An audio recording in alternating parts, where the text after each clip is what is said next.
தமிழே உயிரே வணக்கம். தாய்ப்பிள்ளை உறவம்மா உனக்கும் எனக்கும். அமிழ்தே நீ இல்லை என்றால் அத்தனையும் வாழ்வில் கசக்கும் பொழிக்கும். தமிழே உன்னை நினைக்கும் தமிழனின் நெஞ்சம் இனிக்கும் இனிக்கும்.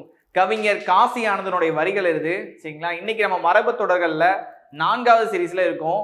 அதுல நம்ம என்ன பார்க்க போறோம்னா வாய். வாய் அப்படிங்கிறத வச்சு நம்ம என்னென்ன மரபு தொடர்கள் அப்படிங்கிறது பார்ப்போம். ஃபர்ஸ்ட் ஒன் பாருங்க, வாய். வாய் விடுதல் அப்படிங்கிறது என்ன அப்படின்னா, வாய் விடுதல் அப்படிங்கிறது வெளிப்படையாக கேட்டல். வாய் விடுதல் அப்படிங்கிறது வெளிப்படையாக கேட்கறது. வாய் விட்டுறது, சில விஷயங்களை வாய் விட்டான் அப்படின்னு சொல்லுவோம்ல, அது மாதிரி வெளிப்படையா கேட்கறது.